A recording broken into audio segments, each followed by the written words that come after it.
क्या है, प्रधान अक्ष। ठीक है, उसके बाद क्या होता है यहाँ पर एफ, यहाँ पर दोनों की दूरी बराबर बराबर रहता है। ठीक है, वही साबित करना है, रहता है कि नहीं रहता है, वही साबित करना है।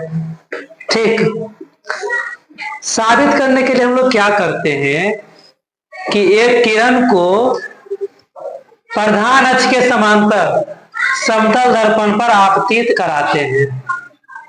ठीक है, ये हमारा प्रधान अक्ष पहले रहता है। ठीक है, और एक दर्पण को, एक प्रकाश की किरण को हम लोग दर्पण पर आपतित कराए हैं। ठीक है, आपतित कराने का मतलब क्या होता है, उस पर टकराए हैं। नहीं, जैसे दर्पण पर ही प्रकाश की किरण टकराएगा, ठीक है, यहां से प्रकाश फोकस से होते हुए परावर्तित हो जाएगा।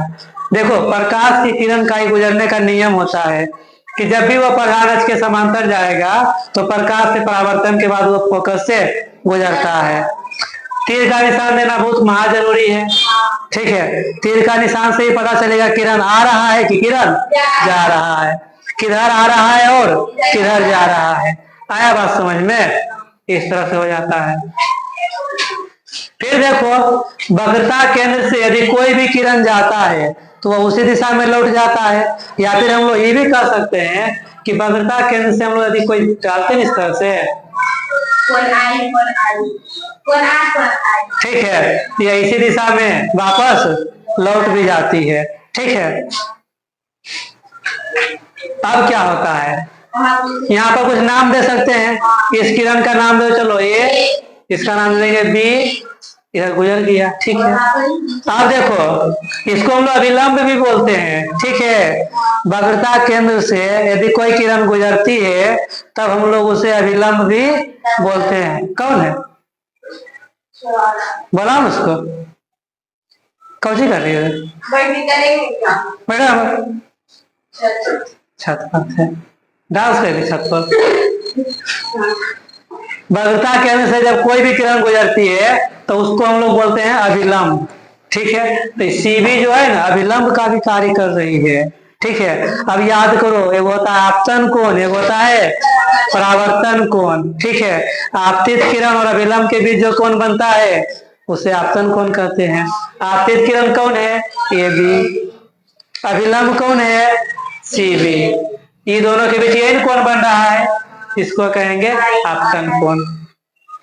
ठीक है, परावर्तन कोण किसको बोलते हैं, तो परावर्तित किरण और अभिलंब के बीच बनने वाले कोण को, परावर्तित किरण यही ना है और अभिलंब तो यही है, तो इसके और इसके बीच में इन कोण बन रहा है, इसको बोलते हैं आर। आई कहेंगे आपतन कोण को, आर कहेंगे परावर्तन कोण को। ठीक है, यही पूरा चित्र है। नहीं, देखो कितना आसानी से साबित हो जाता है। हम लोग क्या बोले थे, ये जो रेखा है और ये रेखा है दोनों समांतर है। दोनों क्या है, समांतर। जब समांतर रेखा को कोई इस तरह से कोई रेखा प्रतिच्छेद करती है तो एकांतर कोण बराबर होते हैं। एकांतर कोण कहते किसको हैं, यदि ये वाला कोण इधर बन रहा है तो ये वाला कोण इधर बनेगा, ये दोनों होता है एकांतर कोण।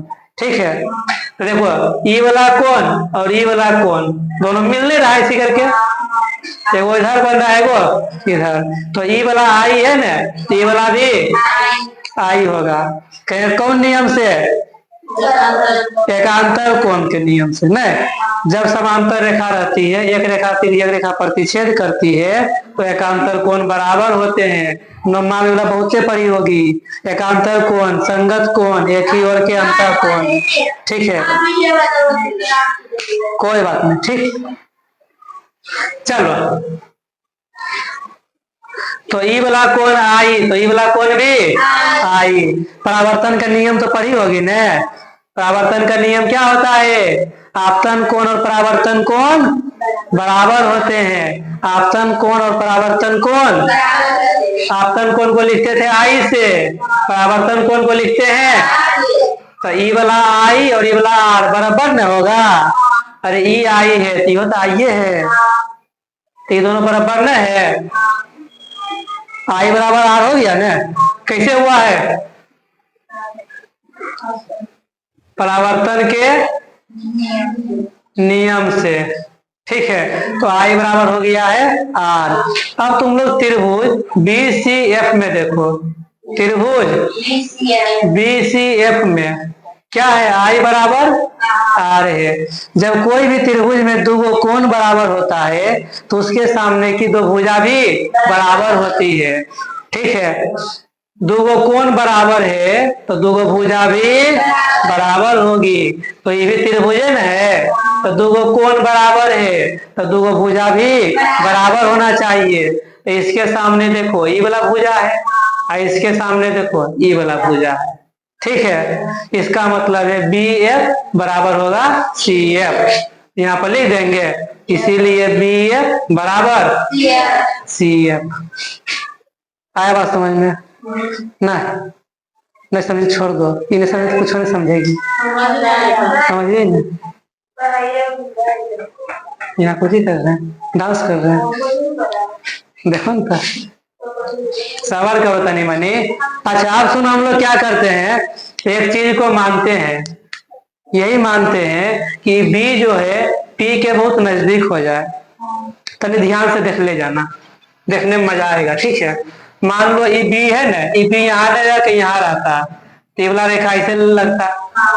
यदि मान लो यहाँ रहता, ये रेखा ऐसे रहता। मान लो यहाँ रहता, ये रेखा ऐसे रहता। मान लो यहाँ रहता, ये रेखा ऐसे रहता। मान लो यहाँ रहता, ये रेखा ऐसे रहता। यहाँ कौन बिंदु, B बिंदु है। मान लो यहाँ रहता, ये रेखा ऐसे रहता। नहीं, तो हम लोग मानते हैं ना कि B बिंदु जो है P के बहुत नजदीक है, P के बहुत तो नजदीक करके देखो, यदि नजदीक करेंगे ये वाला दूरी से नापेंगे जो BF था, तो BF अल्लाह हो ऐसे करके BF और PF बराबर नहीं लगेगा। क्या बोल रहे हैं कि जब B को मान लेंगे ना कि P के बहुत नजदीक हो जाए तो FP रखो या फिर BF रखो, दोनों लगभग बराबर लगता है, दोनों लगभग। तो जो हमारा BF आता है ना उसको हम लोग मान लेते हैं PF। क्यों मान लेते हैं, क्योंकि ये मान के चलते हैं कि जो B बिंदु है P के बहुत नजदीक है।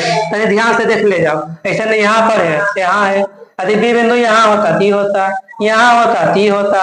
यदि जब बहुत नजदीक कर देंगे तो ये BF रेखा और PF रेखा दोनों लगभग एक के दिशा लगेगा।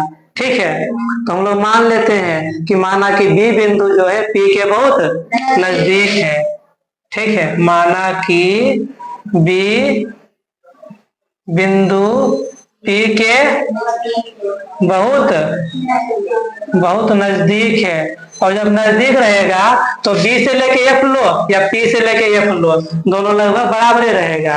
तो जहां BF है ना वहां हम लोग PF भी लिख सकते हैं। क्या लिख देंगे, PF। ये हो गया समीकरण 1। समीकरण हो गया साबित।